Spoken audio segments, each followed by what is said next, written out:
The twin flame, sex glow. Why everyone notices you after intimacy. You walk into a room and something is different. You haven't changed your hair. You haven't bought new clothes. You haven't said a word. But people are looking at you differently. The barista holds your gaze a second longer. A stranger smiles at you on the street. Your coworkers, the ones who usually barely notice you, suddenly want to know if you're okay, if something good happened, if you're in love. And you don't know how to answer because you can't explain what you can't prove.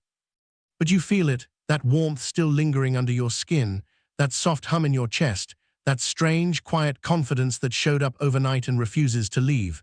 You caught your reflection in a car window this morning and didn't look away. You laughed at something small and meant it. You feel lit, not manic, not fake, just real, in a way you haven't felt in months, maybe years. And if you're paying attention, you already know why. You were with them, not yesterday, not this week, but recently enough that your body is still carrying the evidence. And no, it's not just good sex. You've had good sex before. This is different. This is something your skin remembers and your spirit wears like a second layer. This is the twin flame sex glow, and it doesn't care if the relationship worked out. It doesn't care if you're together or apart. It doesn't care if you spent the next morning crying because they left again. The glow stays for days, sometimes weeks, and everyone around you notices before you do. Let me explain what's actually happening, because if you don't understand it, you'll do what most people do.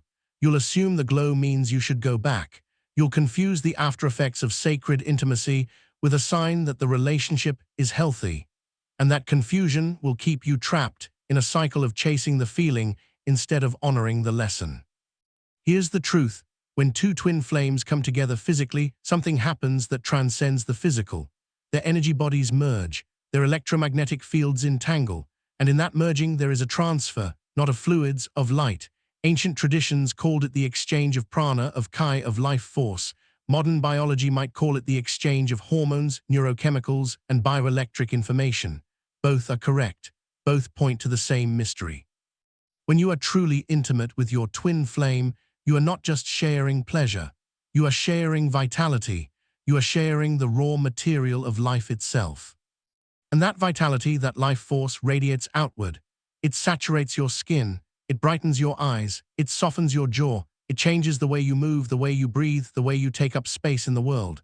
People don't notice you after twin flame intimacy because you look different. They notice you because you feel different. Your vibration has shifted. And the human nervous system, whether people realize it or not, is exquisitely sensitive to vibration. They don't know why they're drawn to you.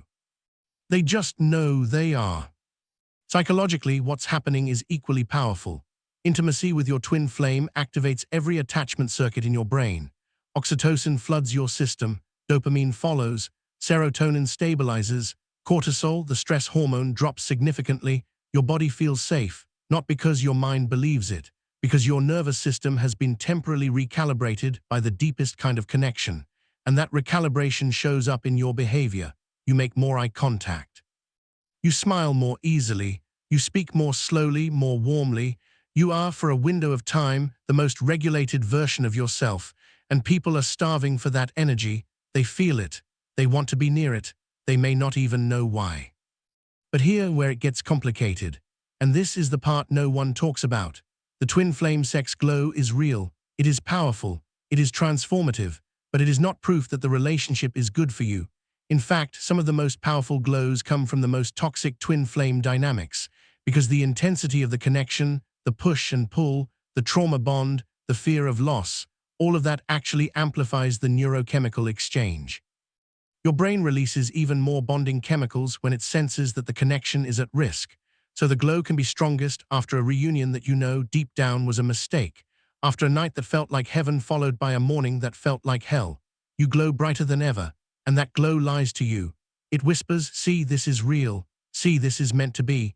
See, you can't walk away from something that makes you feel this alive. But you can, and sometimes you must. Let me tell you about Naomi. She was 34, a therapist herself, which made everything worse because she knew better and still couldn't stop. Her twin flame was a musician named David. He was brilliant, unstable, and incapable of consistency.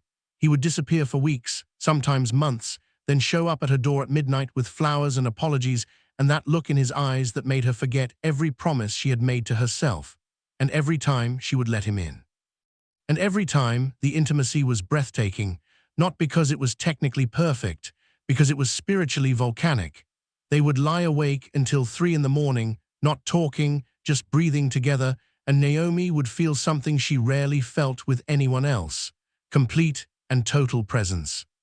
The next day she would go to work, and her clients, people who were supposed to be focused on their own healing, would comment on how good she looked. Her supervisor asked if she had started a new skincare routine. A stranger in the elevator told her she had a beautiful energy, and Naomi would smile and say thank you, and then spend the rest of the day convincing herself that the glow was proof that David was her person, proof that the chaos was worth it, proof that she should keep opening the door every time he knocked. But here's what she eventually admitted to herself in a moment of brutal honesty. The glow wasn't proof of love, it was proof of intensity, and intensity is not the same as safety. Fire is intense. Fire also burns down houses. She realized she had been confusing the afterglow of nervous system activation with the peace of genuine partnership, and that confusion had cost her years. Years of waiting, years of hopping. Years of glowing for roommates and strangers, while secretly falling apart behind closed doors. The shift happened when Naomi stopped asking herself, did it feel good, and started asking herself, did it feel safe, not just during, after. Did she feel safe the next morning when he reached for his phone instead of her hand? Did she feel safe when he left without saying when he'd be back? Did she feel safe in the silence that followed the glow? The answer was no. And once she admitted that, the glow lost its power over her. She could still feel it. She could still enjoy it, but she stopped worshipping it. She stopped using it as evidence that she should stay. This is the discernment most people never develop. They spend their whole lives chasing the glow without asking what's producing it. And here's the uncomfortable truth. The twin flame sex glow can be produced by someone who is bad for you, by someone who is using you, by someone who will leave you again the second the sun comes up. Because the glow is not about their character. It's about your energy. It's about what you bring to the connection. It's about the sacred fire that lives inside you, fire that they simply helped ignite. But the fire was always yours. God placed it there before you ever met them. And the glow you're seeing in the mirror, the glow everyone else notices, that's not them, that's you, finally waking up.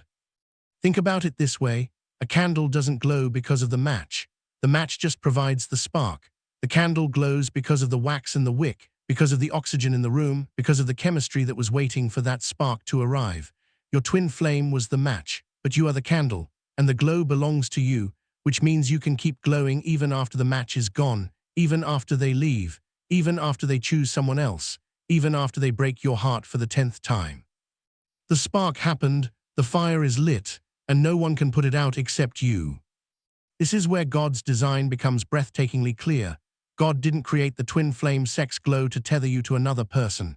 God created it to show you what you are capable of feeling, to raise your standards, to teach your nervous system what real intimacy feels like so you would stop settling for substitutes. The glow is not a leash, it's a lesson, and the lesson is this: you can feel this alive, you can radiate this much light, not because of who you're with, because of who you are. So what do you do with this? How do you honor the glow without becoming addicted to the person who sparked it? You start by separating the experience from the person. Most people collapse these two things. They say, I felt amazing when I was with them, so they must be amazing for me. But that's a logical error. The amazing feeling came from the combination of your energy and theirs. It wasn't just them. It was you too. And now that the fire is lit, you can carry that amazing feeling into every room you enter, whether they're there or not. Not because you're pretending, because the activation happened. The door opened, the energy moved, and the residue of that movement is still in your cells. Use it. Breathe into it. Let it fuel your work, your art, your friendships, your prayer.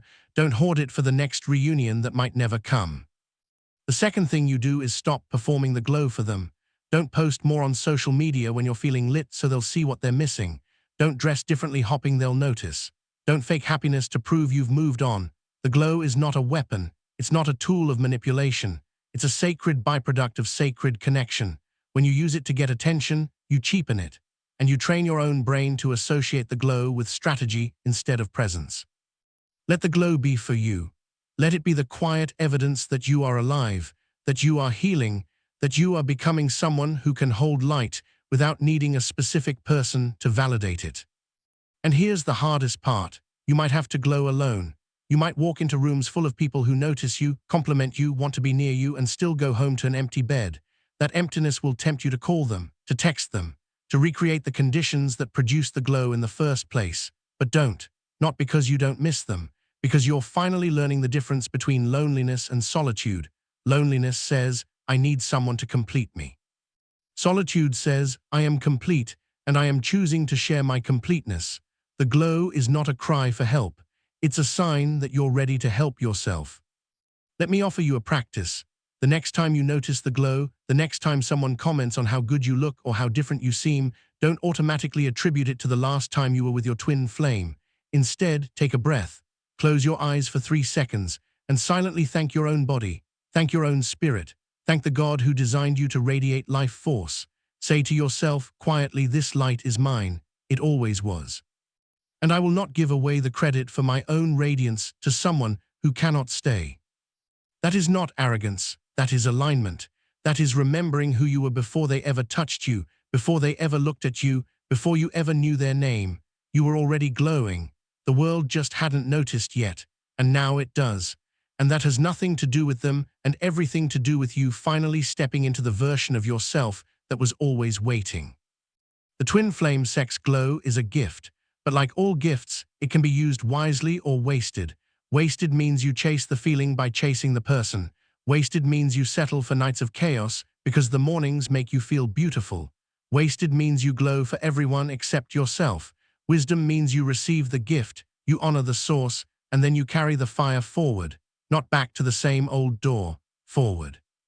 Toward the life you were meant to live before the heartbreak made you forget your own name.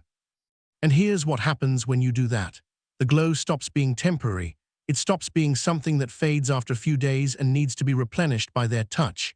It becomes permanent, not because you found a way to freeze a moment, because you became the kind of person who glows from the inside out, not from what happened last night, from who you have become, from the healing you chose, from the boundaries you set, from the love you finally gave yourself. That is the true twin flame sex glow. Not the residue of their hands on your skin, the radiance of a soul that has stopped begging for bread and realized it is the bakery. So walk into the room, let them stare, let them wonder, let them ask what changed. You don't have to tell them, you don't have to explain, you don't have to mention their name, just smile. Not the smile of someone who is hiding pain, the smile of someone who finally understands. The glow was never about them, it was about you waking up. And now that you're awake, you don't need a reason to shine. You just do. And that is the sexiest, holiest, most powerful thing you will ever become. Not someone who glows because of who they're with. Someone who glows because of who they are. Alone, whole, radiant, ready for nothing except the next right thing, and at peace with the silence that follows. Breathe, you're glowing, and this time it's all yours.